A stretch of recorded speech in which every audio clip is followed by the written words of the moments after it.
Good morning, office hours. Welcome, welcome, welcome. How you doing? Welcome to office hours, everybody. Hello from Cape Cod. Welcome to Topeka, Kansas. Denver, Colorado. Snowy Denver, Colorado. Am I right? You guys got dumped on yesterday. Michael, Reno, Nevada. Welcome, Christy. Dallas, Fort Worth. Welcome. What's up, David? A.T. Williams. What is up? Good to see you. Welcome, everybody. Let's see here. Okay. Sorry, I got a little error message popping up in my browser here. It doesn't look like it's going to impact the stream though. So hopefully everything is good. Let me just check on YouTube, make sure that I'm seeing myself talking and that it looks like it's working. Yeah, it looks like it. Looks like we're all good to go. Yeah, you guys can hear me and see me okay. Melania, welcome. Pasadena, right up the road. Welcome, welcome. All right. Somebody, I'll just wait to see a comment come in. Somebody give me a thumbs up that you can see me and hear me. Just want to make sure that all systems are go here before I start talking to myself thinking everything is working. Or I should say continue talking to myself. Okay, awesome. Thank you, AT. I appreciate it. All right. This is office hours. If you are new to office hours, the agenda today is that there is no agenda other than me doing my best to help you in any way that I can. So that means you can type in any questions that you have in the comments here on the side, and I will take them generally in order. And then I am also going to put a link here in the comments that if you want to join me live on camera so that we can have a conversation. So if you have any question that's a little bit more involved, needs more context, needs more clarification, then we'll easily allow for in the chat. Then please feel free to jump on camera, but you will be on camera. So just so you know, when you hit that link though, you will have, you'll show up backstage. You won't immediately show up on camera. So then I will be able to address it there. Christy, thank you very much. Christy said she submitted some questions on Mogul. So yes, Mogul's paid mastermind members. I will make sure and answer your questions here priority. So I'm going to go over to the Moguls group right now. And let me check on that. So we have got, for some reason, it's got me logged out of it. Give me just 1 second here, gang, while I get logged in. And then we will get going. Hope everybody is doing well. Yeah, I have lots of friends in Denver still, and I was just talking to them yesterday, and they were telling me about how much snow they're getting. That sounds like a doozy of a storm, which is always fun. I miss the doozy storms. Those are always a good time. But at the same time, I'm pretty darn comfortable with the San Diego weather. All right, Christy's question in circle. So first of all, let's hear. I've been working in the SaaS configurator and see how to control packages by number of user. Let me just go ahead and share the screen on this one so we can see, so everybody can see. Since it's a little bit bigger one here. So service package design by usage question here. So I've been working with the SaaS configurator and see how to control packages by number of users and contacts. I also see where we can control how much we upcharge billing for SMS, phone, etc. Awesome. I do not see how to build in transaction billing control, where so many SMS messages or emails are included, and after that they are billed. Can you help me with that?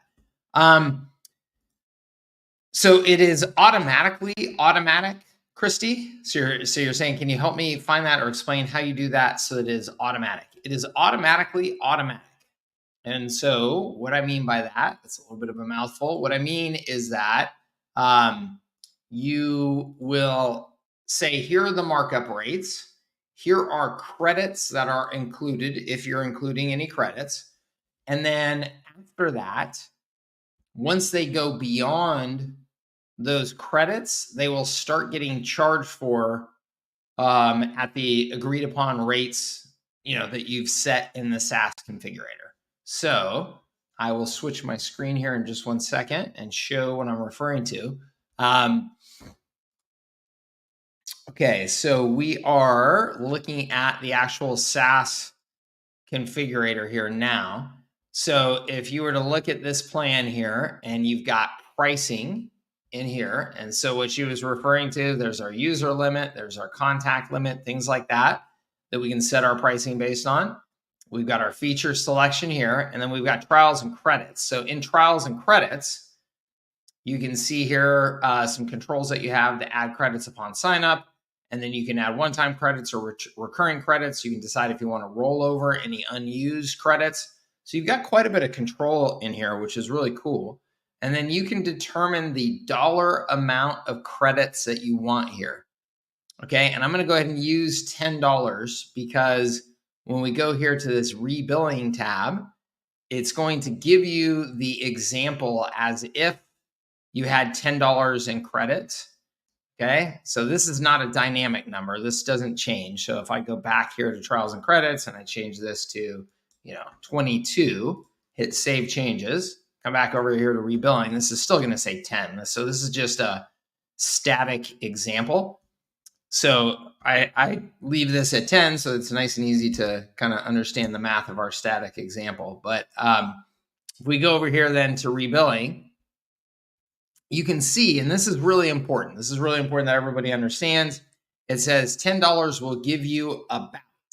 Okay, $10 will give you about.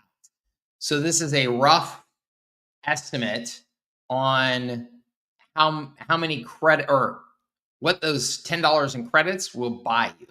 Okay, so it will buy you 240 calls, 390 calls, that type of thing. Okay, now this is based on your margins. You can see right here, this phone system margin. So if I change this to 4 times, right, you can see down below the numbers are changing. So that is dynamic. So it's telling you, hey, roughly at 4 times markup, they'll get about 180 outbound calls. At 3 times markup, they will get 240 outbound calls.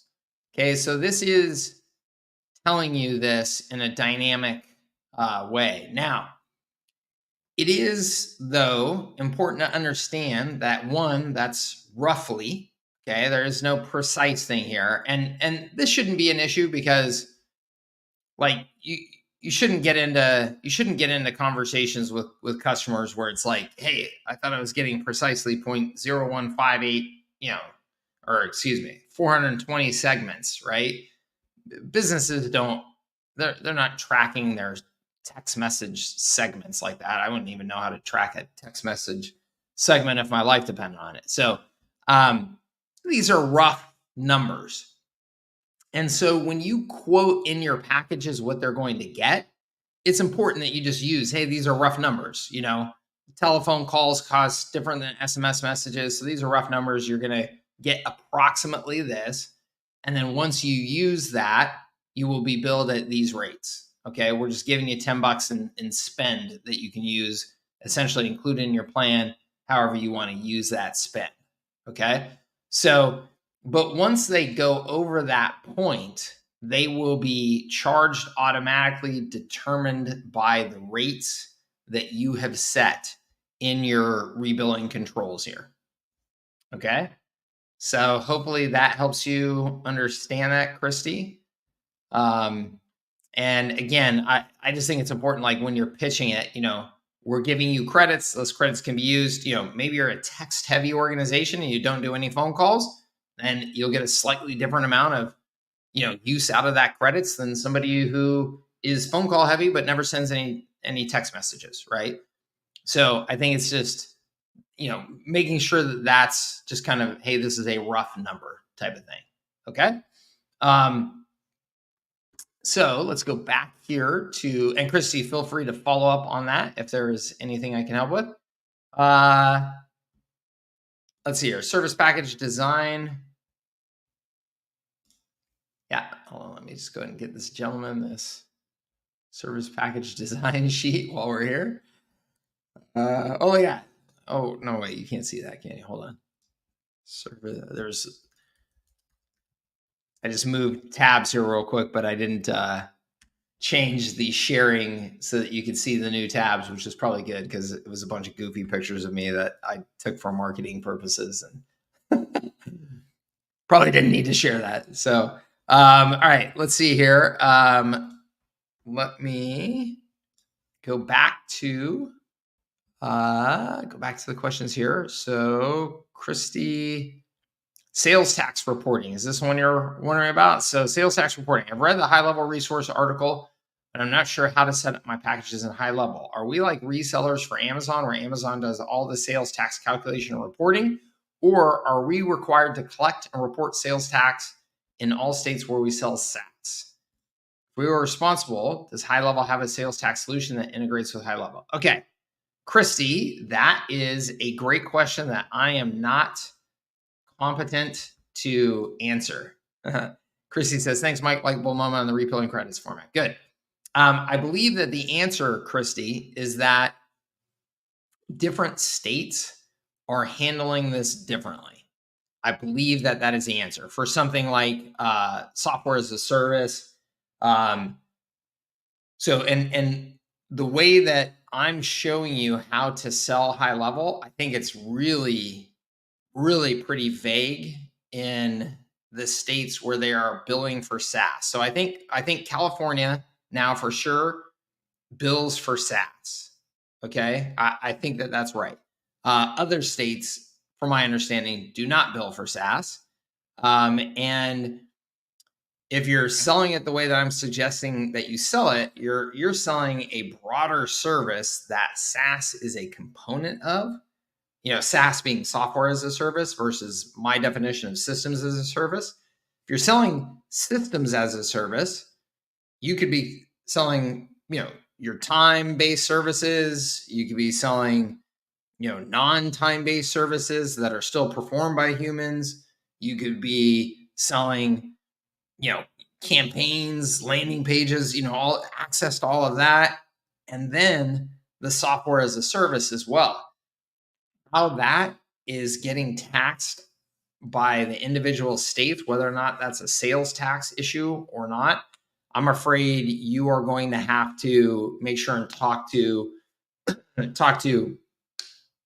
CPA in your state and make sure that you understand exactly how you should be structuring that. I wish I could give you like a, hey, do it exactly this way, but I just do not know that.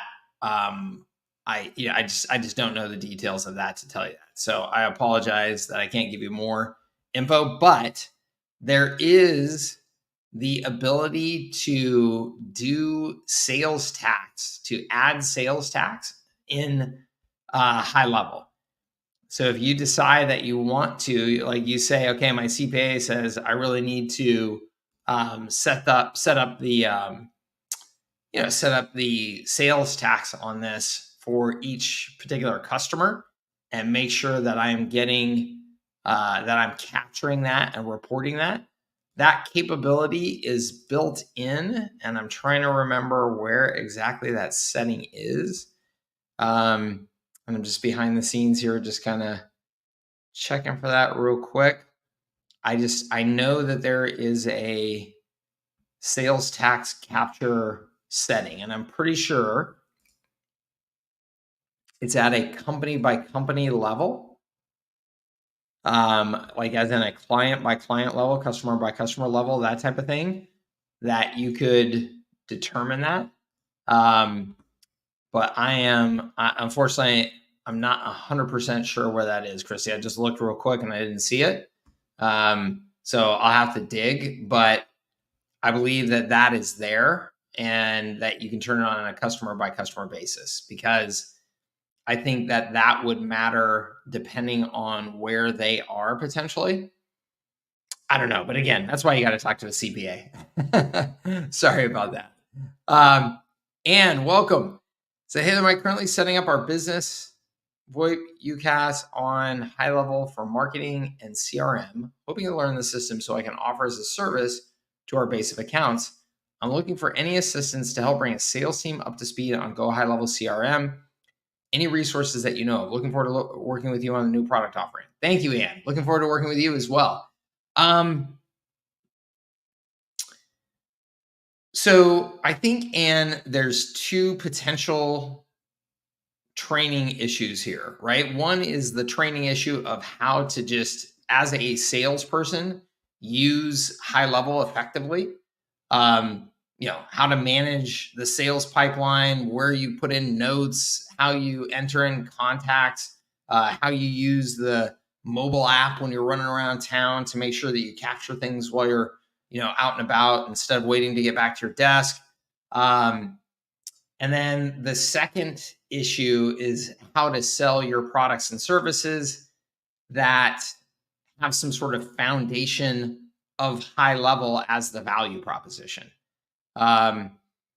In terms of how to sell your services with HighLevel as part of the value proposition, I think that my R4 sales system, if you go through that, I think that hopefully that would give you some good language and insights as to how I recommend selling and what has worked for me in training salespeople in the past.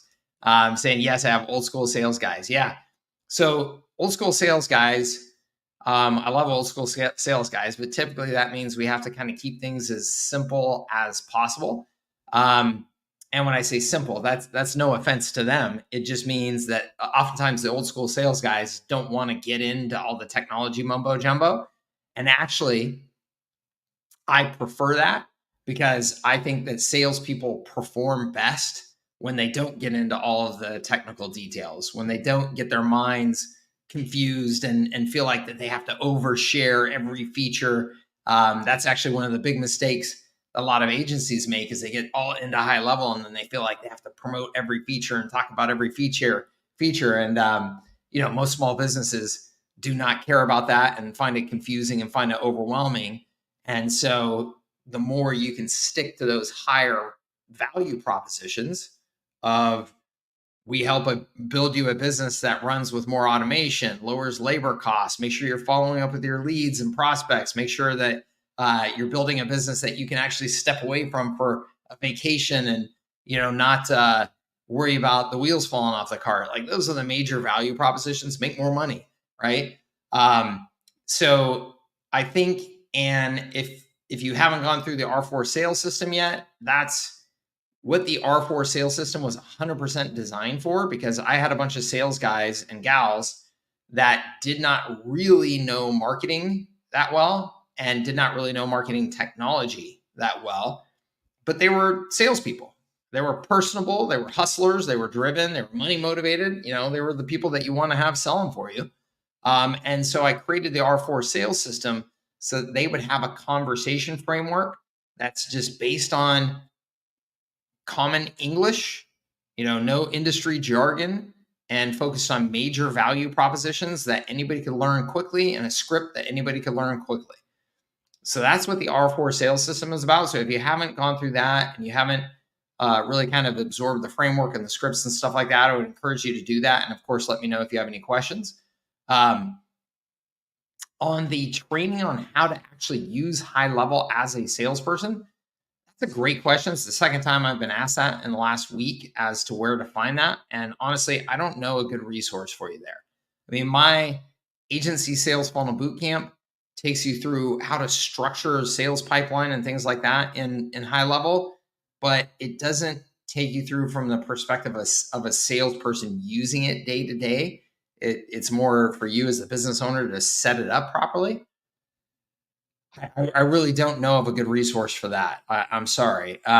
It's something that honestly I would love to put together. I say that I don't have like any immediate plans to put it together. So don't, wait around for something from me. But I used to have a seven-figure sales coach training for years that I did in this industry where it was very tactical. It was, here's how to do the day-to-day things to make sales happen. And I stopped doing it because it was really outbound cold prospecting focus, because that was what I did for 10 plus years really, really well.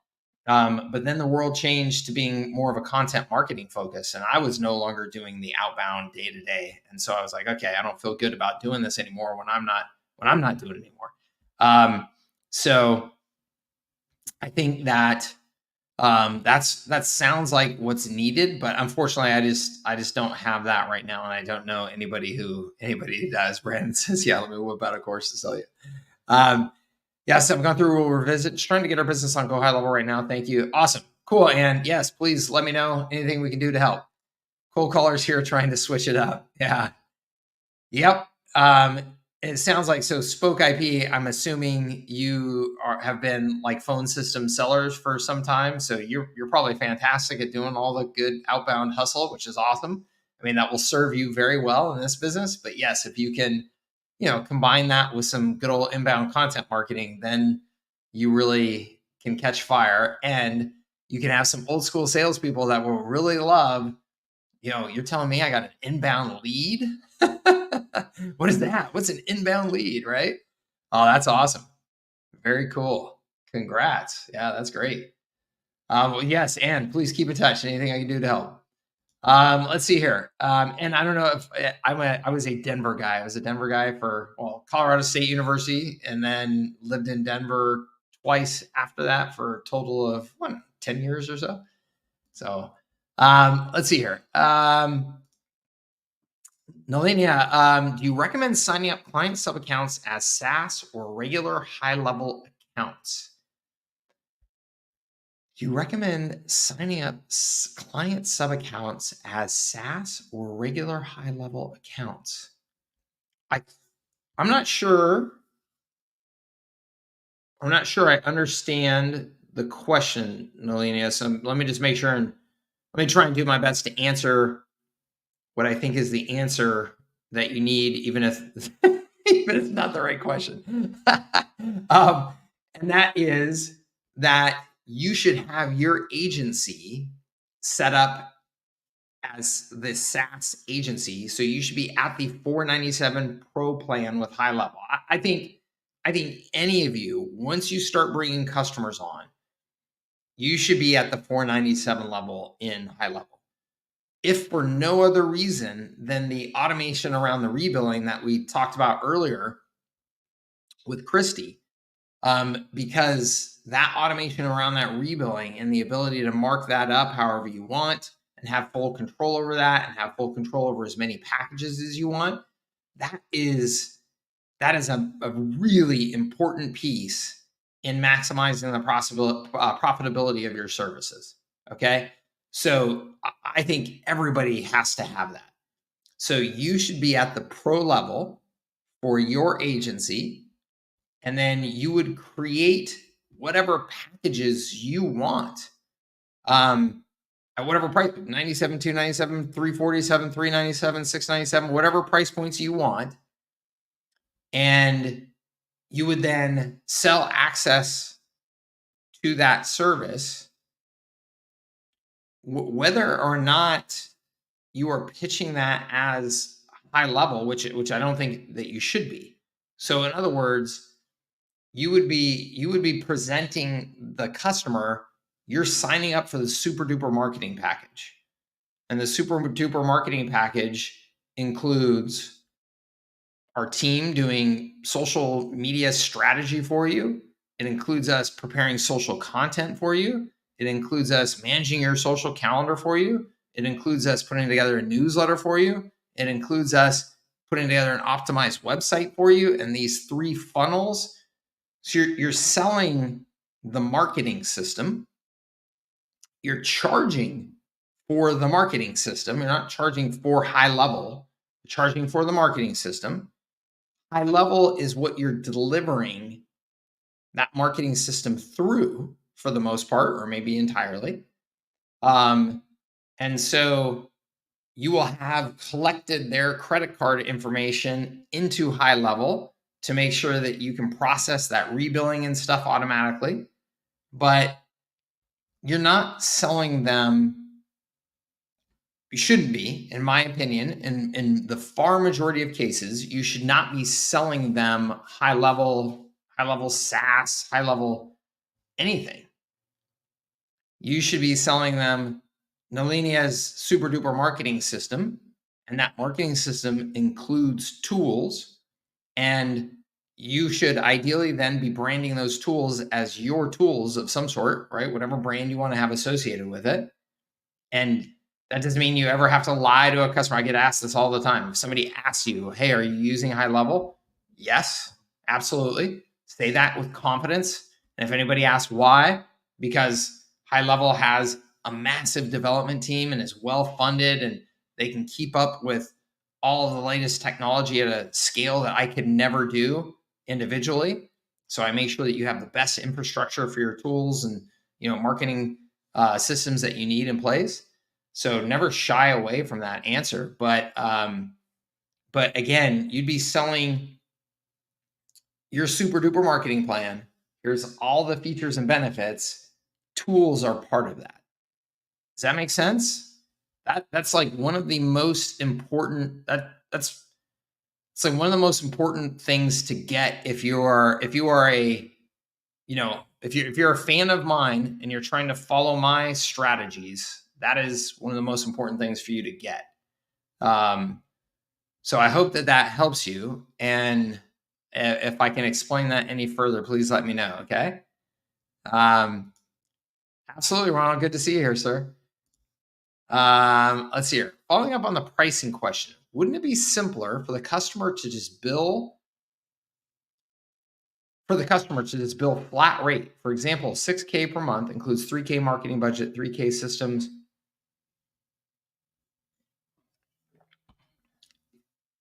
Are you talking about I think you're talking about, Brandon, for like the credits and things that we were talking about? Like, wouldn't it be simpler to just bill them a flat rate and just say that you can just have unlimited usage? I mean, if I understand that's what you're asking, that would be a big mistake on two fronts. I mean, one, if you're just billing somebody at a flat rate, I mean, you have no idea how much they're going to use that system. They could completely abuse that, and then you'd be on the hook for the bill. And then two, that's going to be a very hard pitch to make to any small business, that I'm just going to jack up the price and charge you, X thousands of dollars for marketing, unless they like really know, oh yeah, that's how much I spend on email and SMS and all that stuff. So sure, that makes sense to me.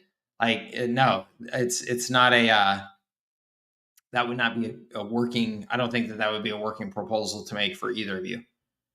And just to make sure you understand, right? Because if you're telling them it's flat rate, then they could use, if they decide to just go crazy on texting and they're racking up a bill and it goes beyond whatever it is that you quoted them as that flat rate, you're on the hook for that now, right? You as the agency working with HighLevel are now going to have to pay that bill to HighLevel. Okay. Jason says, I have a Facebook ad for free local business directory. What's a good way to transition leads to paid offers? Make them book a call, drip email funnel. Yeah, Jason. I mean, I think that if the directory is, I'm not familiar with the directory, obviously, that you have. If the directory is sophisticated enough to have built-in upsells, I think that that's the best case scenario. As a foot in the door upsell offer. So here's your free directory. If you'd like to host a video inside of your directory and be able to add pictures and be positioned on first page in the directory, that's $97 a month, right? Like, if they could just, they go and create their free directory, and then right there, it's got these kind of self-serve options that anybody would understand and just go, oh yeah, I'd like to have pictures in the video. Look, that looks much better. Of course, I'd like to have it on page one. So let me pay my $97 a month. So if you have a directory, where that can just be built in like that, I think that that's the ideal scenario. If you don't have that, I think that you're going to want to do follow-up calls and email campaigns. I don't think that it's in either or, but I think that you need to have the calls to ensure the highest rate of success. Unless, again, having the calls, you will always do better. There is, of course, an ROI component that you would have to figure out as to whether or not you're doing better enough to justify the time and effort and cost of making the calls. But let's just say that it's as simple as what I just described. So you got your free account, and our next service is $97 a month, and you're guaranteed on page one and these other benefits.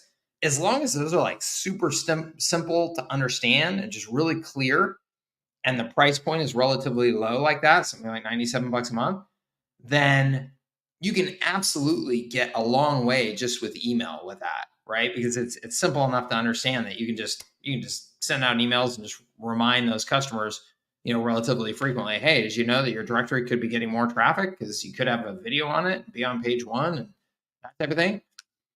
If it's a more complicated offer, so if you're telling me, hey, I'm using this foot in the door directory to then upsell them into my marketing system based off of HighLevel, that's a totally different offer, totally different understanding that needs to happen as to why I would want that, and what it includes, why is it this much money, and all that stuff. That needs to be an entirely new sales process. You need to treat that just like, yes, you got a prospect now because they created a free trial, a free directory with you, but you really need to treat that as it's just the start of a sales process. And so it's gonna take all of your normal selling that you would expect to do. Okay, using the directory as a lead magnet and upsell in the marketing system. Yeah. So Jason, you really just need to treat that as I need to market to them as if they are a warm lead, but I still need to do all the work that I would for any other warm lead. Okay. Alex, I see you back there. I'll be with you in just one moment, sir. Can I buy a phone number and two-way SMS in Vietnam? I am not sure. You would have to check with them. He says you cannot buy a number from Go HighLevel and Twilio. Yeah. If you can't get it from Go HighLevel and Twilio, then I think you're out of luck, and I think you probably just need to use WhatsApp. That's probably your best bet. And HighLevel is building more capabilities around WhatsApp to mimic the things that we can do with SMS here in the United States, because they obviously see that SMS is either unavailable or very expensive in many other countries. And so they are working to make WhatsApp kind of the SMS replacement through their app in other markets around the world. So I think that you'll be seeing that pretty quickly. Until then, I think that you just need to use the WhatsApp integration and other social integrations. You're going to lose, obviously, some of the benefits that we get here in the United States from using SMS, but that's just kind of the way it is. My old school sales guy partner, age 67, used Salesforce before. No problem getting him to just use HighLevel as a CRM. He just got it. That's cool. That's good. Can we send contracts and invoices through HighLevel? You sure can, AT. In fact, this is one of my favorite new features. It's really nice. I will say, right after I say it's really nice, they just did some upgrades of it that have caused, I think, and I say this with a little bit of caution because I cannot prove. I have not dug into the details yet enough to like say for sure that it's caused a little bit of hiccups, but I think it's caused a little bit of hiccups here and there because they just upgraded this. And I think they did a nice job in terms of the upgrades that are in there. But I think if you were using any invoicing before, it might have caused some hiccups. So anyway, so this is inside of their San Diego, my media business. And I just started using, their invoicing system here just a handful of weeks ago, really. And it's nice. I think it's really nice. So what you can do is, yes, if you go in here, so what you can do is you can create like invoice templates, which is nice. And now you have recurring templates and just regular templates. And that was one of the things that they just rolled out that caused me some problems, I think. And then you can do in this documents and contracts, you can do templates in this. So you can see I've got like these different proposal templates. So there's my ad services proposal. And then this is like a specific sponsorship thing that we're doing, so you have just these templates and they're nice. You can do like, you can do whatever you want with them. You can, put whatever branding you want. I mean, you could, just like an email or whatever, like you could put like images and all that stuff, and you can put multiple pages on here. You can do DocuSign type signature capability in here. So you can do really just about anything. And then you just pick the products from your product selection that would go on here. And then you pick the quantity and yada, yada, and it builds out the amount due. And then over here, over here. Anyway, when I go to send it, you would just choose your contacts that you want to send it to. And then you can send them an email. You can send them an SMS that will have the link to the proposal in it. They can do a digital signature. And then when they do the digital signature, you can automatically then turn that proposal into an invoice. You can have that done automatically or not. That's a setting inside of HighLevel. But if it automatically turns it into an invoice, it just does it based on whatever was proposed and sends it out the door. So that's pretty darn cool. And then of course, you can work those into workflows and all that stuff, and do all of the follow-up sequences and stuff like that. And then, here inside of transactions, you're going to see everything that's been paid and all that good stuff. So yeah, it's really nice. I mean, it's really slick. I think I love using it so far. Like I said, there's been a couple of bugs here just in the last couple of weeks because of that upgrade. But otherwise, I think it's really well done. One of the things that I love about it is that you can associate a proposal with an email. So let me see if I can show you. How would I do that? So you can make an email template. Let me see. Just see if I can find one real quick.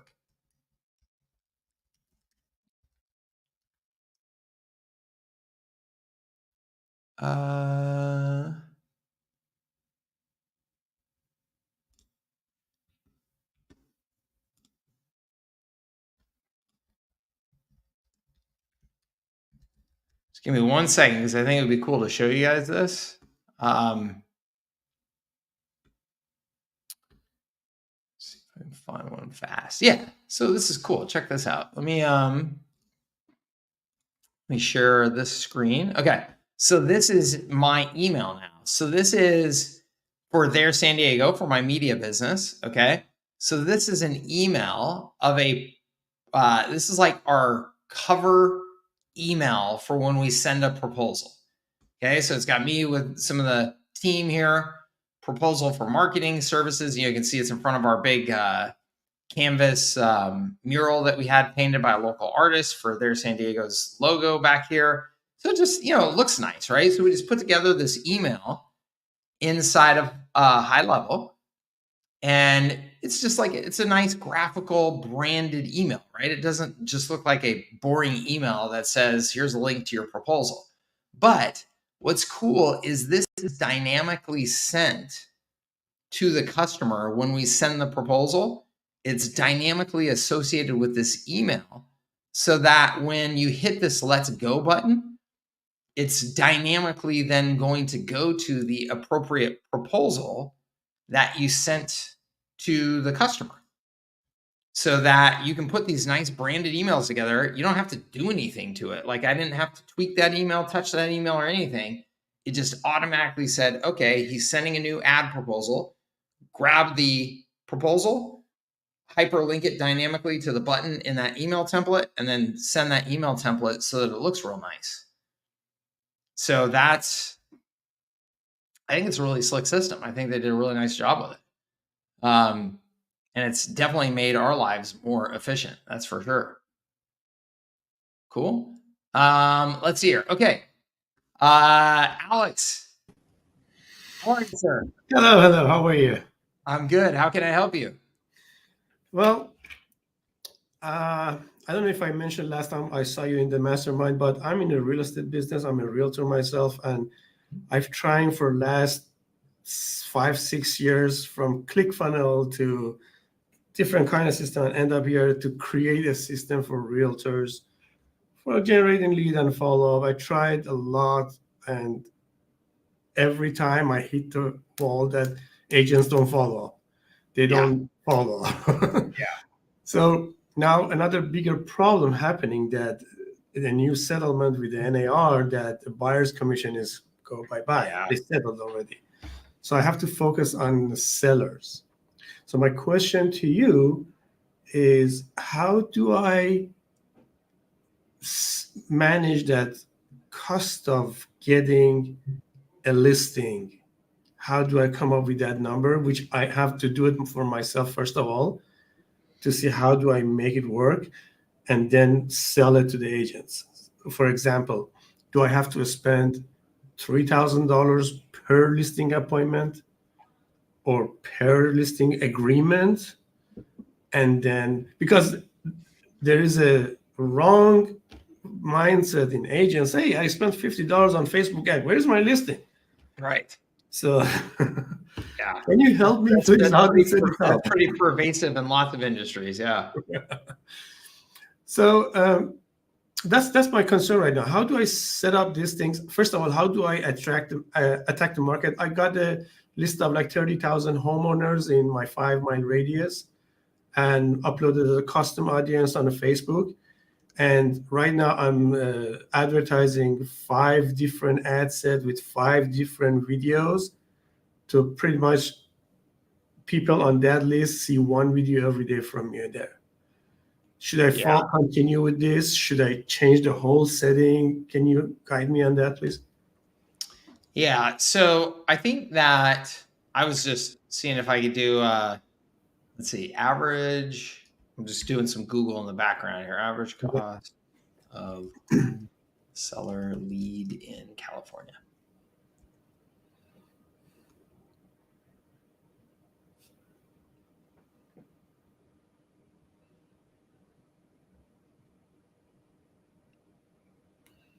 Okay.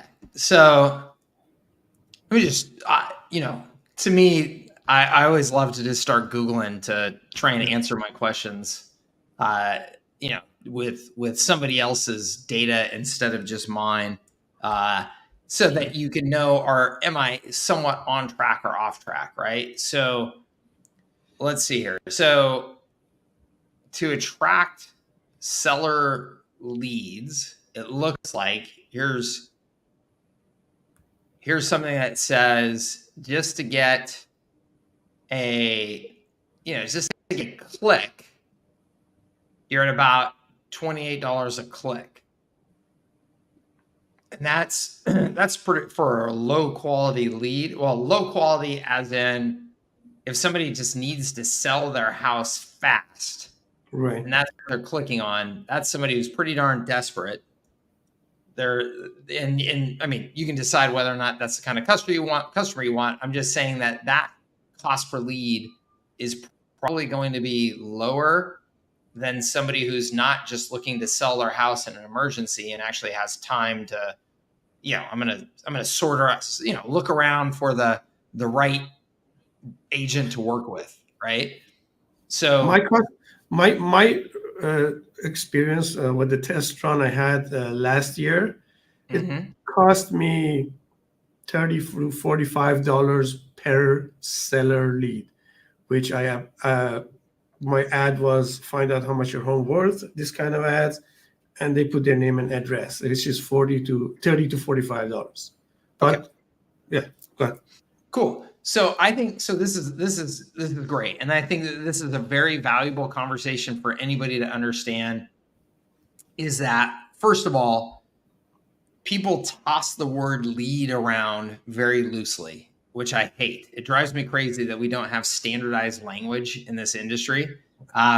Because when I was just doing a quick Google search there, I was seeing these ads for seller leads for 8 cents, a piece, which means that they're just giving you a big list of homeowners. Yes. And that's a lead. That's not a lead. That's pick up the phone and call. Right. So a lead is somebody who has shown interest in saying, hey, this is something that I'm interested in, right?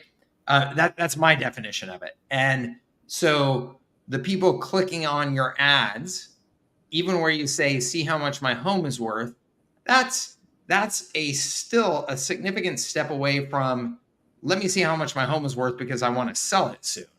right? Right. So maybe the language in your ad, captures that, but I could just be curious to know how much my home is worth in today's market. So let's just acknowledge that in any sales pipeline, there are multiple steps. So a lead, a prospect, and an opportunity. Let's use that language. A lead is somebody who raises their hand and says there's at least some interest in whatever you're talking about there.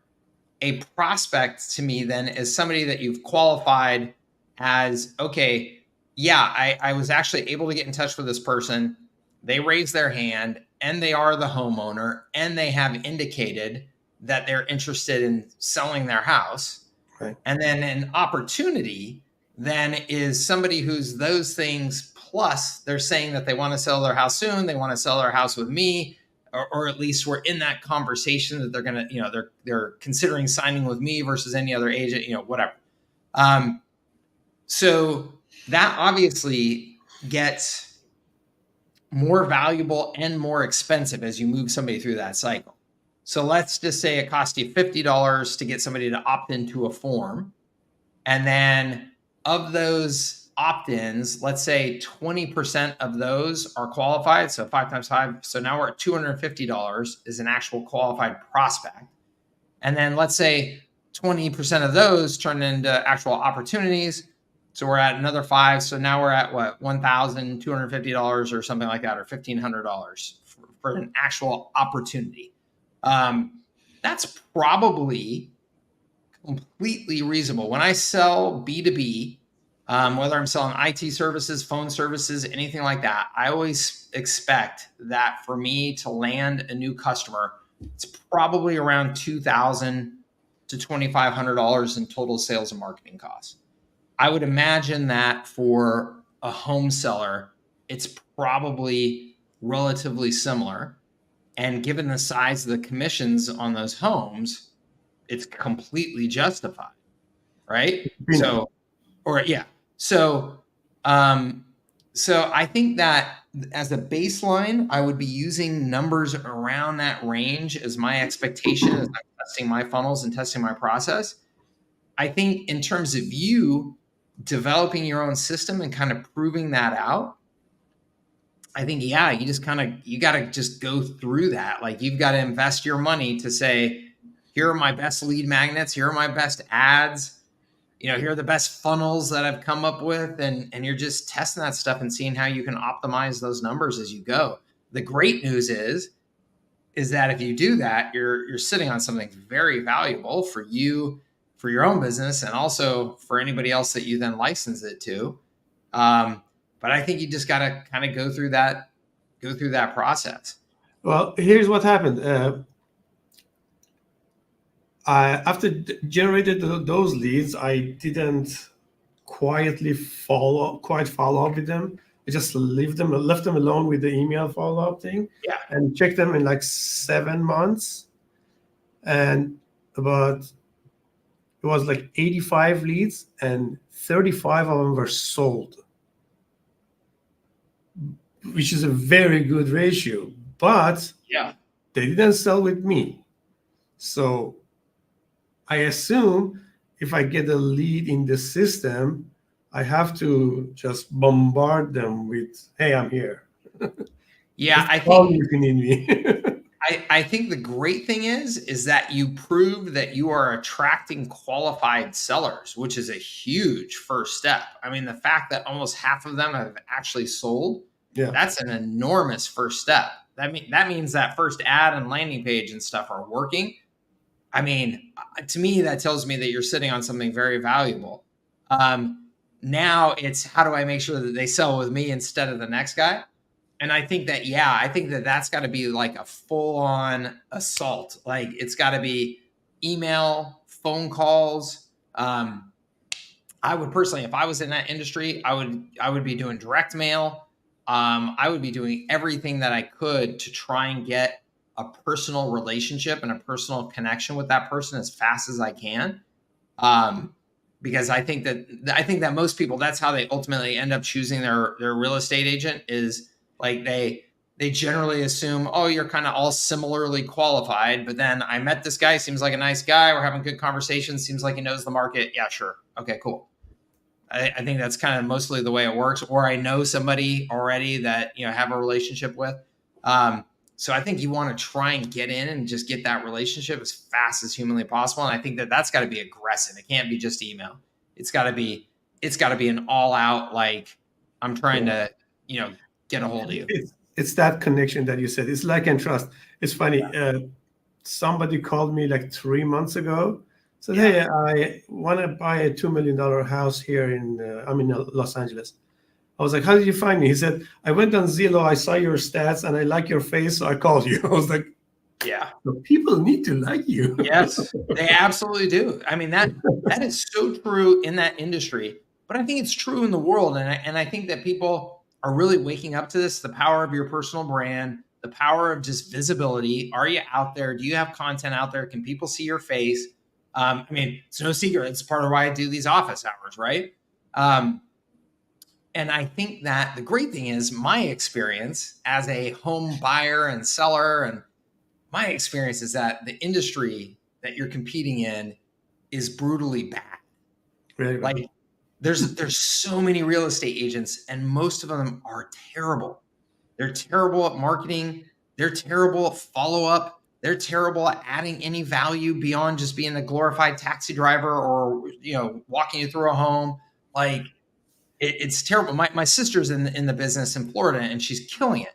And it's because my sister's a hustler, and she puts herself out on social media every day and puts out funny stuff and has personality. And so she's killing it.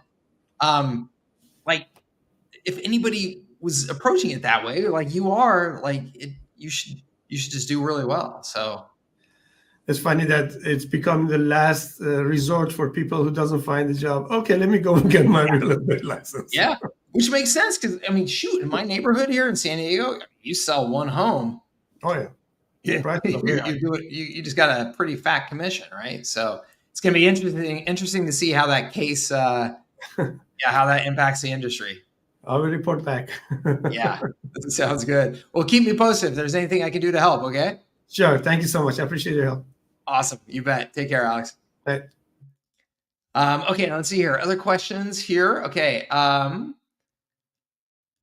Sounds like as an affiliate, I would set up sub accounts at SaaS accounts and small businesses as regular accounts. Thanks, Mike. Okay. I hope we got that right, Melania. I hope so. And certainly let me know if there's anything else I can do to help. Okay. A.T. Williams, I'm currently using Stripe, but I've heard nightmare stories of them holding funds indefinitely. Have you used Numeric for taking payments? I have not, A.T. I am personally not at the point where I think that you need to be worried about Stripe. If you're not doing anything sketchy, I think that you're good. I mean, I've been using Stripe for everything for years now. I have, people who, it drives me crazy, but, somebody will buy my course and then they'll, protest the charge and all that stuff instead of just asking me for a refund. Like I have a 30-day, I have a post 30-day refund policy. My refund policy is if somebody's eager to get a refund, I give them a refund. But people, instead of going that route, will just go and complain to Stripe. It's like they're almost like they're embarrassed to ask for the refund from us or something, or maybe they think we're going to harass them. So I get these charge disputes, a couple times a month or whatever, and I just accept them. I just say, yep, I accept the dispute. They win, give them the money. I never even try and argue it or anything like that. And I haven't had any problems with my Stripe accounts in eons.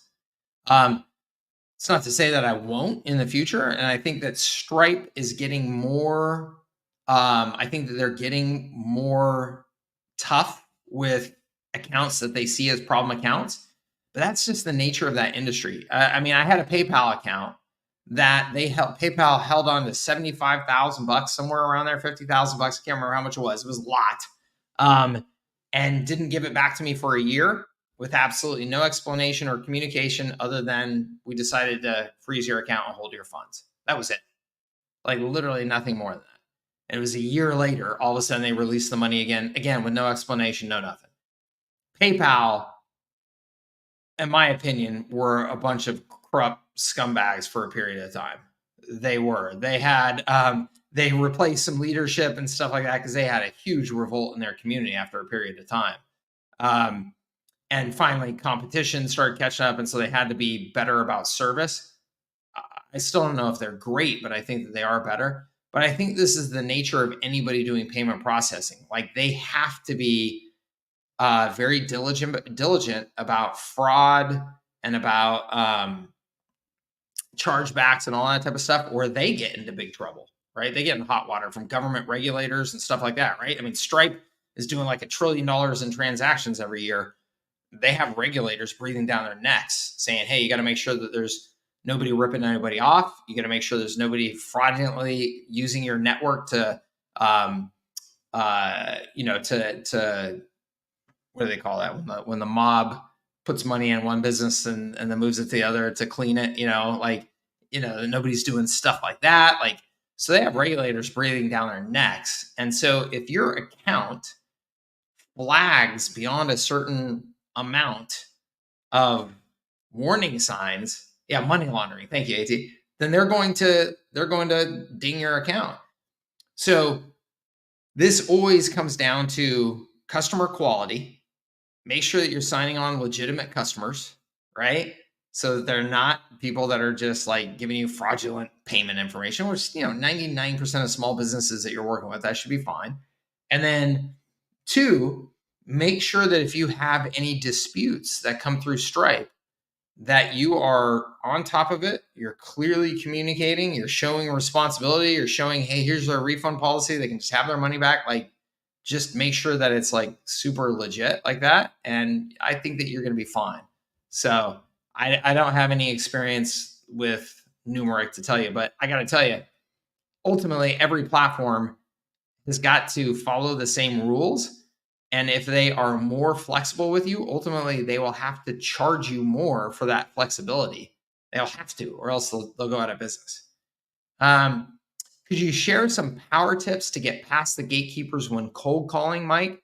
Bart, the only 2 power tips that I think exist that I know of are 1, make sure that you have done everything that you can to seed awareness with that account before the call.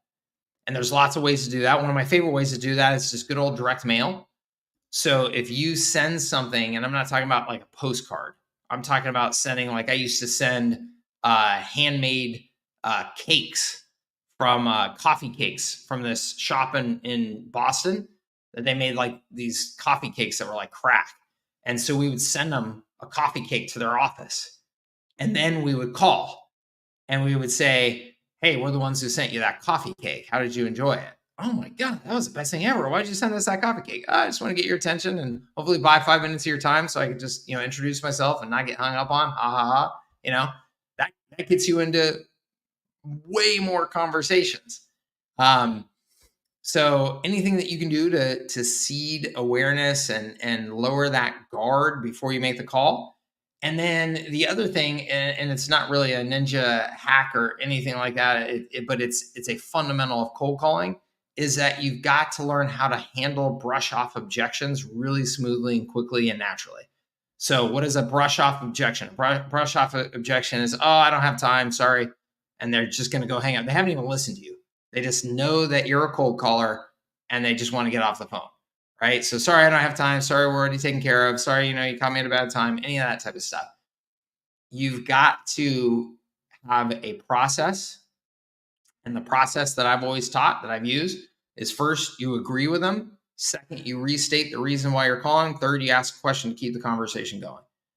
And you just make that automatic. Hey, yeah, look, I know you don't have time. That's what all of my customers say. That's why they end up outsourcing their marketing with us, because they don't have time for this marketing stuff. So let me just ask you real quick. What are you doing right now to make sure that you're growing your social media presence?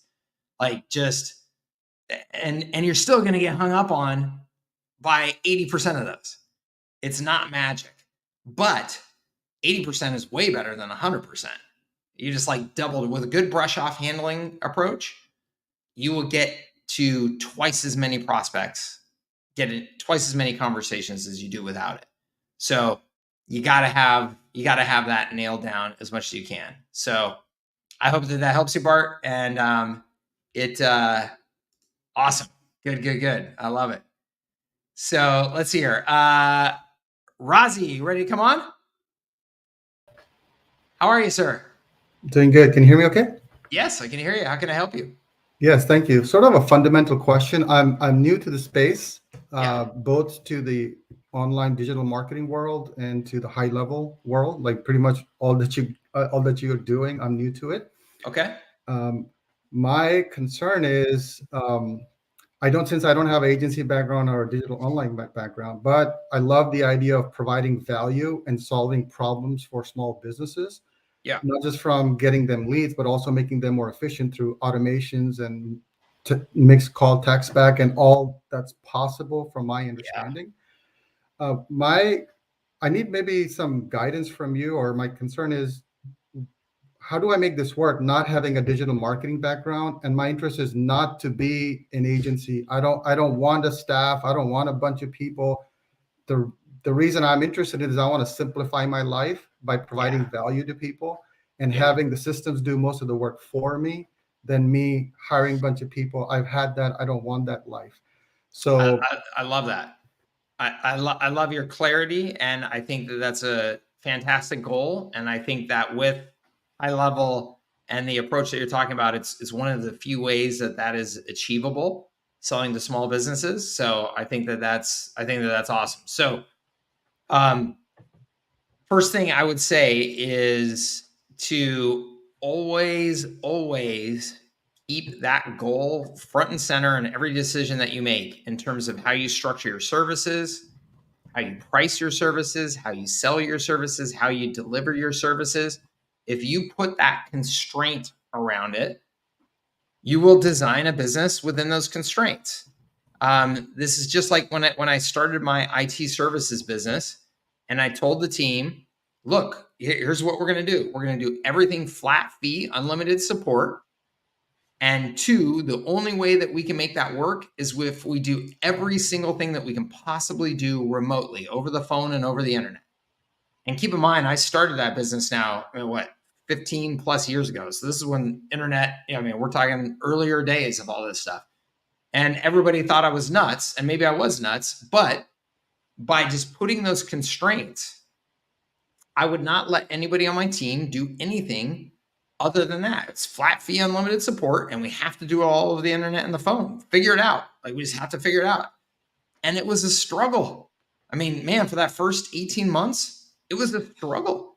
Every day was just how the heck do we take care of this over the internet? I have no freaking idea, but we gotta figure it out. And we just got better and better and better and better. And by the end of the year 5, we got millions of dollars of high margin recurring revenue coming in every year. So those constraints create opportunity. And that's one of the most important things to understand, is that if you just say, here's the way it's got to be, as long as you are adding value to your small business customers, you can make it work, right? And that was the thing, is that I wasn't just designing that way just because I wanted a better business. I knew my small business customers needed unlimited support, and they couldn't get that in the current industry, because in the current industry, everybody wanted your computer's broken. Cool. I'm going to drive out to your office. It's $150 an hour. Technology is complicated, so I have no idea how long it's going to take me to fix it. Are you ready to pay or not? And so these small businesses just felt bent over a barrel. So we were providing a better value proposition if we can make it work. And that's key. If you're providing a great value proposition, then your customers are they're going to put up with a lot of you figuring things out as you go. So I think, one, just making that constraint front and center all the time. Two, I think as you do that, because of your lack of experience, I think your lack of experience can actually be a real advantage. And so let me explain why that is again, going back to that IT services business, I still, to this day, I couldn't fix a computer if my life depended on it. I couldn't set up a computer network or a firewall or anything. I don't know any of that stuff still to this day. And I built and sold an IT management company, right? So it was to my advantage that I couldn't do any of that. because then the only thing that Mike could do to add value to the company was market and sell, market and sell, market and sell. So all I did was focus on getting customers, and I let other people do the rest. I would just set the clear expectations of, hey, I want us to be the best service provider we can possibly be. I want to do it again 100% remotely, flat fee. I'm going to go get his customers because that's all I know how to do. So that's got to be the same for you. You've got to productize what you're offering with HighLevel. You've got to get it just as simple and as solid as it can be. When I say as solid as it can be, that you're selling the same thing every time you go out and sell. You're not selling some different thing to this customer, then a different thing to this customer, then a different thing to this customer. Because if you do that every single time, somebody's going to have to figure out, okay, well, how do we deliver that? You just sold something different from this guy to this guy. So instead of reacting to everybody in the market, you've got to decide, here's what I'm selling. Here's what my system is. My system is a lead generation and follow-up to calendar booking system. And that works really well for this industry or these three industries. And all I'm doing is I'm going out and selling the best lead generation to follow up the calendar booking system to these three industries all day, every day. And I'm doing it at the right price with the right benefits, features, all that stuff, that it's competitive in the market. And I'm just going to go and sell, right? If you do that and you stick to that, your disadvantage of being newer to the market and not knowing everything becomes an advantage, because honestly, that's what everybody in this industry needs to do to be successful. They just need to productize their offer and go sell every day. And instead, what a lot of people do in this industry, because they have marketing experience, because they have agency experience, because they have technology experience, what they do is they want to sit around and play with all the cool tools and develop all the latest, sexiest campaigns and all this type of stuff. And that's not really getting them new customers and growing their recurring revenue. And it's more advanced than 95% of small businesses need anyway. It's like, just sell that core value proposition of, I want to make your business easier. I want to make it more efficient. I want to make it more profitable. And I'm going to put in the systems to help you do that at a reasonable price. Like, if you just stick with that and just sell, you're good. So on that high level delivery side, though, maybe you find a partner to help you. Maybe you partner up with somebody in the community that's real good at the back end stuff, but they're not really good at sales and marketing. Or maybe you partner up with a Extendly and say, hey, Extendly, I want you to do all my customer setup and onboarding for me so I can just sell, right? Something like that. But that's how you go about it. You just got to productize what it is that you're offering and then just go sell. Thank you, Mike. So one follow-up question. So I was thinking about that. Definitely, I don't want to do the onboarding. So HighLevel, Pro Tools, or Extendly, one of those guys probably, take care of it much better than my time is better used in providing value than, So that's clear to me. What's not clear is because I have way too many ideas and not enough time and not enough brain power to execute. It seems like there are so many rabbits to chase. I'm like, how do I approach this? Because I've got to learn the HighLevel tool itself, then your methodology, and then would I need to also learn the agency, the marketing, like all that side of the business also? And then I'll have to learn what product I will be providing to the marketplace and what problem I'm solving for that particular customer. So I see there's different buckets or different silos that I have to attack. Nothing wrong with that. I'm just trying to get a roadmap on okay, get this done.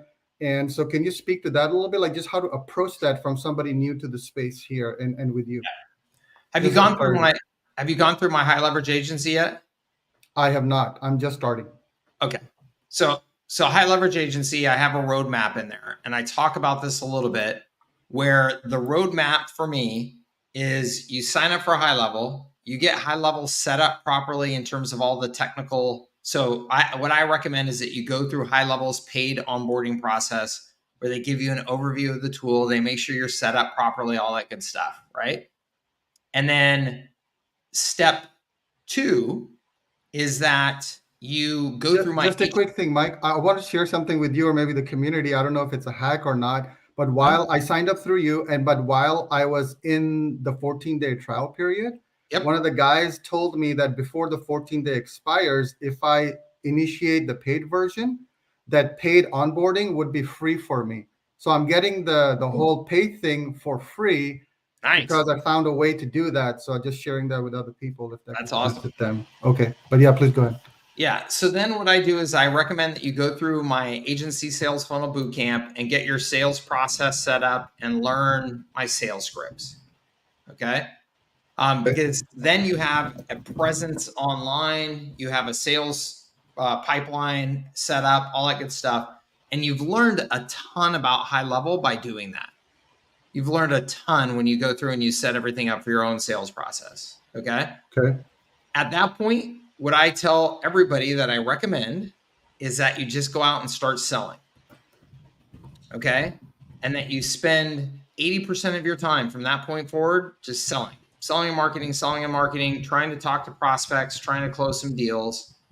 And most people are freaked out by that because they think, wait a minute, I need to learn every detail of HighLevel first and how to use it and how to set up, my service and all that. I recommend that you do not wait, that you just start selling, because the most valuable information that you're going to get to help you build your business is contact with prospects and customers. It's talking to them, it's finding out what they respond to, it's hearing their problems, and using that to then shape what you're developing. So you spend 80% of your time selling, you spend the rest of your time understanding HighLevel, setting up your service, designing your service, setting up your snapshot, things like that. And that then puts you in the best path to get to a point, hopefully pretty quickly, where you actually have somebody who wants to pay you money. And now you have this intense pressure to figure out how to deliver. Yeah. That's an intense pressure that most people are uncomfortable with. But I think that is the best way to get you up and running and learn what you need to learn fast. Because otherwise, what you're saying, all these things that you could potentially learn, all the things that you could potentially spend time on, you're right. And we could be having this conversation 6 months from now, and you're going, yeah, I think I've almost got my packages designed. And that's what I'm scared of, because my personality is that way. Sort of just tinkering along. Next thing you know, your 6 months have gone by and you still haven't made $1. So I don't want to do that anymore. You're not alone. You're not alone. So here's what I try and remind everybody. And I'm going to sound like an old man, up on the hill when I say this, right? But 15 years ago when I was starting businesses, there was no freaking courses to buy. There was nobody was doing this online guru stuff where we're putting together courses and showing you, here's how I built my business. Like, this is all brand new. It's crazy. It's crazy that you have access to anybody that is sharing with you. Yeah. Too much, so man. Rewind 15 years ago, we didn't have any of this shit. You just start building your business. Like, you just got to go. To some extent, I think you got to just put yourself back in that mindset. Like, hey, I'm on an island here. I'm trying to do something, that hasn't been done. Like, I got to just go. And then realize, but there is awesome community and people here to support you, but you can't let that become this all-consuming, like, oh, Mike has all the answers. And so I'm going to study everything that he's ever produced to get all the answers, and then I'll be ready to go. You're just shooting yourself in the foot. Like, you got to just get going. And then Mike's going to be here with resources and these calls and stuff to try and fill in the holes when you come to the holes. But let's get some holes first. Let's not sit around and contemplate all the things that I could do or could get right or whatever. Because again, we'll have this conversation 6 months from now, and you'll be telling me, yeah, man, I'm almost through course number X and setting up package number Z. And I'm going to be like, man, Mike, just hearing you reminds me of the sales training I got 20 years ago. I was in commercial real estate. I was buying properties, right? Acquisitions. My job was to buy mobile homes all over America. I was 25 years old, young, dumb. I had no idea what I was doing. Yeah. You know what the chairman of the company told me? Basically threw a yellow pages. He threw it at me. So you see that? Call every single mobile home park in there from A to Z. And when you're done, come back to me. And you know what he did? Yeah. He said, go call everybody back again, and then come talk to me. Then he's like, that's it. That's your freaking training, man. Like, don't ask me any questions. Just go figure it out. So it's a good reminder. Thanks. And look, man, I'm all about education. I think it's the best time in history to be an entrepreneur, because we do have so much information and knowledge sharing. We have this community, people supporting us, all that stuff. Like, that didn't exist, right? I think that's all amazing. And I love being a part of it. I love being a part of the community and the ecosystem and everything. But it can create this mental crutch with people where, I mean, literally at least once a month, I get somebody who blames me that they didn't have success starting their business because my course wasn't step-by-step enough or clear enough. I mean, literally, and I'm just like, wow. Are you effing kidding me? Like, if that's your mindset, you're done. Like, don't start a business, because this is too rough of a world. You know, I mean, entrepreneurship is a full contact sport, and you got to have some talons, you got to have some claws, some fangs, and you got to be ready to go out there and kill stuff so you can eat it.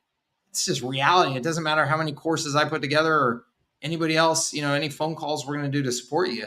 Like, you got to have that mindset, or just get a job.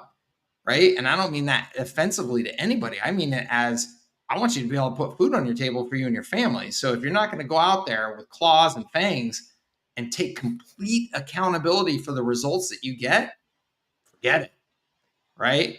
So you're so right, man. You're so right. I'm having to do that literally as you speak, to recalibrate my own brain, because it's so easy to get lost in the YouTube world. And next thing I know, I watched every video looks so smart, and I have to make a decision. Like, I literally have to decide, you know, the root word side means to kill off every other option, and then be responsible. Like, what is the decision, and then visualize the success. Like, the constraint theory is very powerful. Because if I have no constraint in my brain, it does not know what outcome I want. Right. It's like, I want to be successful. Right. What does that mean? What does that Too many look options, like? How much too many time? ways you could go. Yeah. So thank you. I have more questions, but I think I have enough for now. So which is what you said is the agency sales funnel bootcamp, and then the go high. I'm just recapping maybe for other people's benefit. Yeah. Too. The learn, I guess, set up my thing probably from my perspective. You know, my background's in mostly in commercial real estate. So I have a couple of ideas where I can solve problems in my industry. Mm-hmm. Maybe I was thinking to start with that because that's just what I know.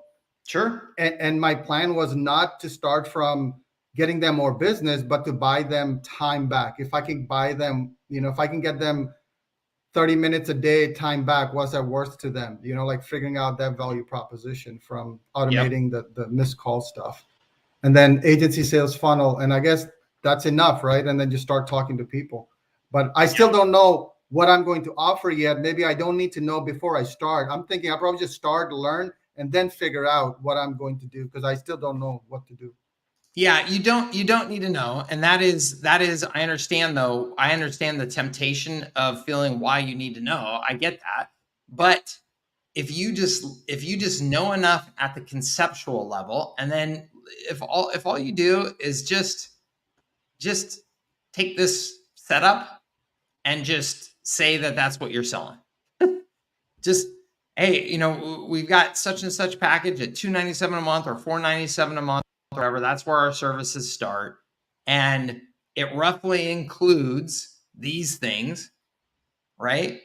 And again, you don't have to get into the details at all. Let's just say that you start selling tomorrow, okay? If you start selling tomorrow, and you're going around to real estate people or whatever it is, and you're just saying, hey, what we do is we develop marketing systems for real estate pros like you that help you attract more customers, convert more prospects into deals, and do that efficiently and faster and more profitably. I would love to have the opportunity to talk to you about that. Right? Like that's it. Like that's all as a prospect I need to hear to either go, yeah, I'm interested in what you're saying, or I'm not. And that's just an elevator pitch. From that elevator pitch, I mean, well, what do you mean? Well, tell me more. Well, I'm sure you've seen all the marketing automation tools that are out there, and you've probably heard of AI, and there's all this incredible stuff that is out there that can really give your business some advantages. But most businesses of your size don't have the training or time or anything to be able to take advantage of that. So that's what I do is I help put together systems, taking advantage of those technologies and taking advantage of proven marketing practices so that you can get access to those things without having to develop them yourself and manage them yourself. Okay. Like Beautiful. that's it. Mike, That's that was awesome, man. I love what you just did. I'm just gonna copy. I'm gonna rewind this back and just say exactly what you did. There you go. That's as far as you need to go, because look, the person that you're talking to, they don't understand all the details of the widgets this and the AI that. Like, so if you stick to that level, that gets you in the door, it gets you having conversations, and you can take the frameworks that I have, and you can say broadly, you can just start saying, well, look, I'm looking at your business. What I can tell right now is you haven't had a website that was developed in a long time. It's pretty outdated. The technology on it doesn't load well on mobile. I see that there's no lead capture forms here. My guess is if there's no lead capture forms here, you probably also don't have automated follow-up. You can just kind of start piecing together some of these things and having a more detailed conversation, and then say, that's what we do. We put those things in place. It's $497 a month. And then look, that first one that you get and set up may be a complete train wreck. I mean, you may be scrambling and trying to figure out, oh my God, how do I make this work? And you're up until 5 a.m. cussing out Mike Cooch because he told me to just go. But you're making progress and you're figuring out real problems, Yes, right? you're right. And you got Yes. somebody who wants to pay you money. That's the kind of pressure that we want Yes, as we entrepreneurs, do. right? So that's how you do it. All right. Thank you so much, Mike. Awesome. Thank you, sir. Good to see you. Thank you. Good to see you. Clovis, how are you? Yo, Mike. Hey. Hey, can you hear me? Yeah, sorry about that. I didn't know if That's okay. or not. How can I help you? Hey, what's up, man? So, first of all, thanks a lot for putting me on, man. I just wanted to ask you mainly a few questions about R4. Yeah. So basically, I'm at a point where I was thinking about either hiring or partnering up with a salesperson. And, I just been kind of going through the process of meeting with people. And I'm realizing, like, as I try to explain, like, the R4 process, I'm kind of having trouble explaining it. So I was kind of wondering, are there any resources or documents that you kind of use or even give out to help kind of train salespeople on the R4 process? I mean, I would just have them go through the scripts and everything that I provide in the R4 sales system and just role play those scripts. That would be it. Like when it came to like training my own salespeople with it, that was it. It was like 20 minutes every morning. We'd just do role playing. I would the first thing that I did is I gave them the scripts and I said, look, you've got like 1 week. At the end of that week, we're gonna sit down and we're gonna go through the script. And if you don't know it pretty well at the end of that week, you're fired, right? So, and I would do that just because you got to put the pressure on them to have a deadline to say, okay, I've generally got this. It doesn't have to be perfect, but you want to see that they put in the effort to understand it and all that good stuff. And then we would just role play for 20 minutes every morning. And I think that, that's the best way to learn it, is just doing it like that. So nothing more than that, really. Honestly, it was just putting those scripts out there and just letting them study them and ask questions and then practice. Got you. Thanks a lot for. Sorry about the phone. Thanks a lot for that. So as far as the scripts, where can I find like some of the most updated scripts? Well, it should be in any of the R4. Anything that you have access to that's R4, so R4 sales system course, high leverage agency, anything like that, the surge to SaaS versions. So you'll see R4 surge to SaaS. Those are the most up-to-date versions. Got you.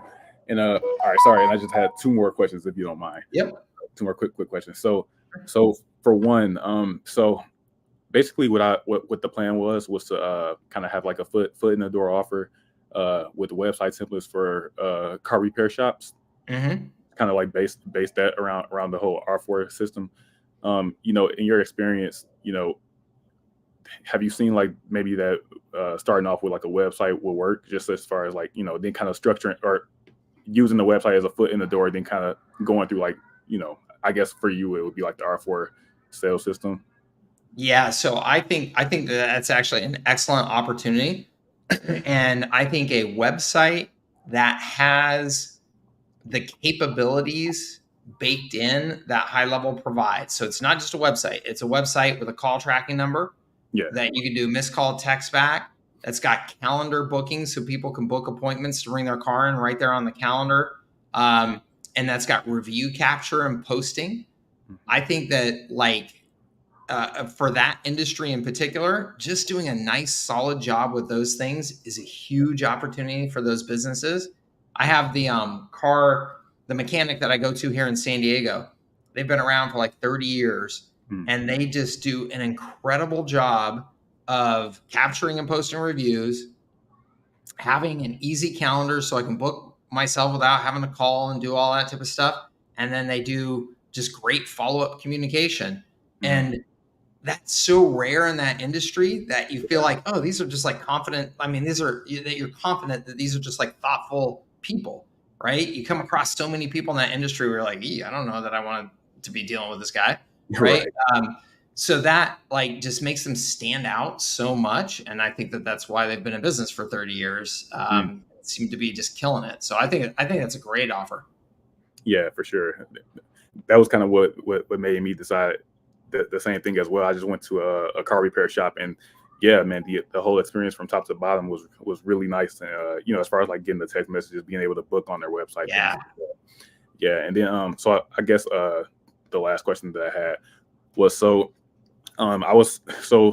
plan was to kind of start running ads to this service. I was going to start with maybe like $1,000 to $2,000 a month just to kind of get started. In your experience, like, do you think that something like that would maybe be too low to start off, or? Now, are you talking about just like in like one city, like in your local market? Maybe in my local market, or just maybe like across the United States, just to get. I wouldn't do across the United States with that budget. I think that that's too low. I would do in your city, in your region, maybe your state. I don't know exactly where you're at, but like if I, here in San Diego, I would just do like San Diego County, like that type of thing. I wouldn't go further than that because it's a big enough county. There's enough business. Like I can do enough testing just right here that there's no reason for me to try and sell to somebody in New York. And then your ads are going to be much simpler. They're going to be smaller budget. $1,000 to $2,000 a month locally, you can get a lot done on Facebook ads. You can get a lot done with just a couple $1,000 in ad spend. So I think that's the approach I'd take with that budget, is just keep it relatively local. Got you. Awesome. All right, Mike. Sounds great. Thank you, man. Appreciate it. Awesome. Absolutely. Keep me posted. Yes, sir. All right. Take care of yourself. Thank you, man. You too. Thank you. All right. Let's see here. I'm going to run through a couple more here fast, gang, and then I got to get running. Let's see here. I'm planning to expand to a different industry with a shorter sales cycle. How would you evaluate what industry or business is good in today's market to start with? Alex, I mean, there's a number of factors. I'll try and give the ones that I think are most important. One, I love that you're going after somebody with a shorter sales cycle. For me personally, in this industry, I would be going after businesses with shorter sales cycles. So I like that. That's a great criteria. Two, I would be looking at the overall size and health of the industry. So is this an industry that's like dying? Or is it an industry that seems to be kind of healthy, growing ideally? Is it big enough that there's like trade shows in Vegas and like a national association and, and all that type of stuff? Like, I want to see those signs of health. Like if there's a big trade show every year that attracts thousands of businesses and they go to Vegas and everybody spends too much money and all that type of stuff, that's a good sign, right? That's a good sign. People are making enough money and feel connected enough to their industry that they're investing in stuff like that. I would look for those types of things. And really, those are the two most important factors, probably, Alex. Beyond that, you're going to find lots of competition. Doesn't matter what industry you're in. So, I mean, those are the big ones. Mike, I don't hear you talk about getting leads for a business with paid traffic as much. What's your thoughts on that front? You mentioned content marketing, cold calling, but not paid. So to clarify, Brandon, I'm a huge fan of paid. And when I do content marketing, I just about almost always back it up with paid budget too. So I don't do content marketing and then just let it sit and hope for eyeballs. I usually promote that content with budget as well. So I'm a huge fan of paid. When you say you don't hear you talk about getting leads for a business with paid traffic as much, the reason probably, Brandon, why you don't hear me talk about that as much is that, one, there's a lot of, experts, gurus, whatever out there that are teaching in that space. There's tons and tons of them. And two, I personally feel like from an agency, like service provider perspective, that's a bad model if that's the only thing that you're focused on. If it's part of an overall system, like I teach, I think it's fine. I think it's great. But if you're doing it just as a standalone service offer, I think it's not a good business.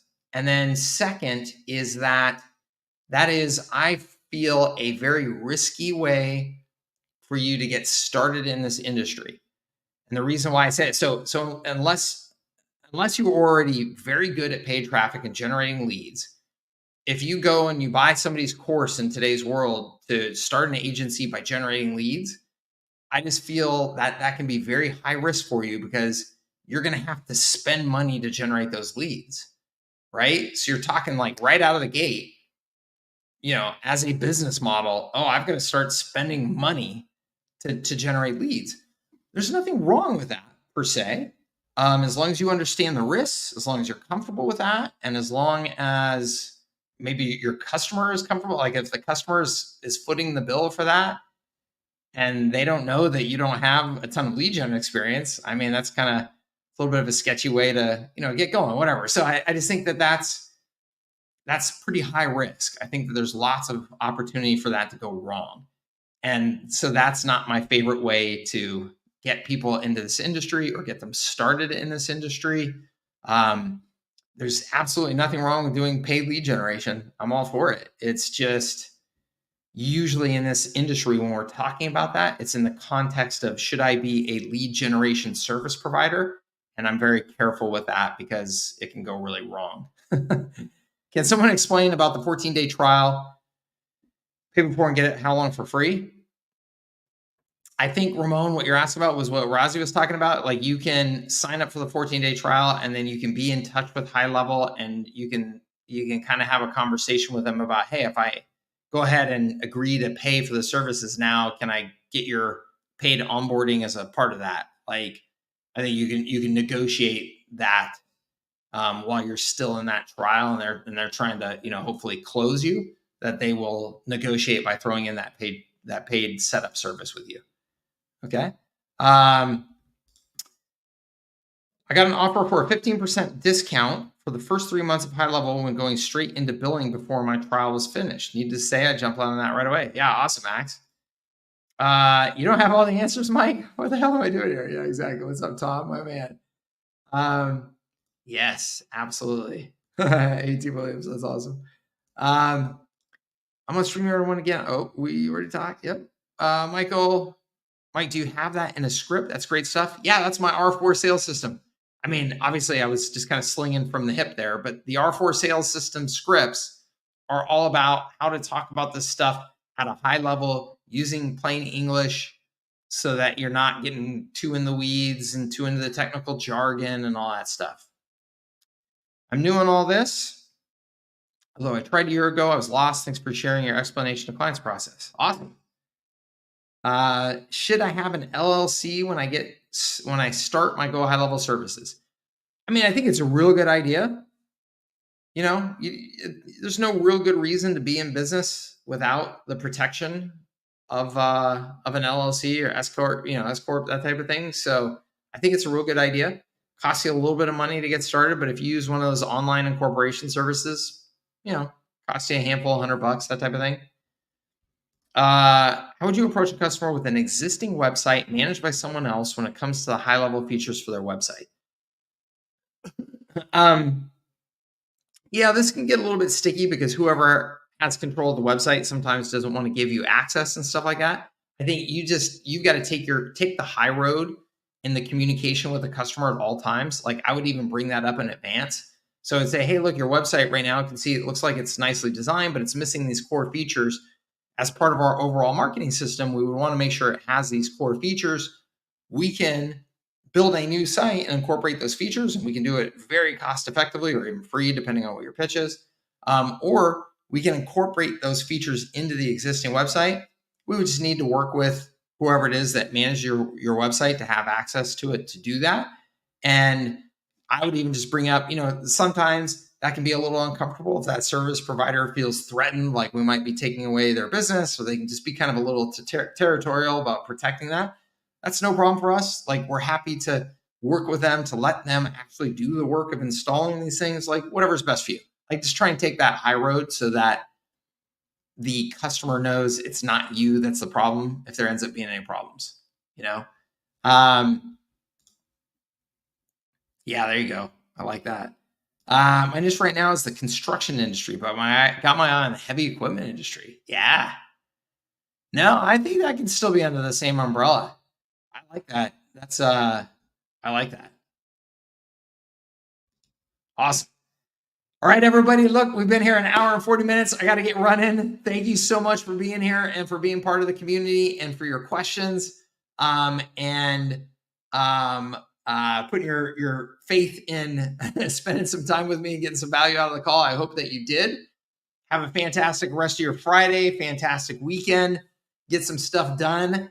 And we will see you in the community, and we will see you on our next office hours call. All right. Take care, everybody. We'll talk to you real soon. Thank you. Thank you, everybody. Awesome. Thank you, AT. I appreciate it.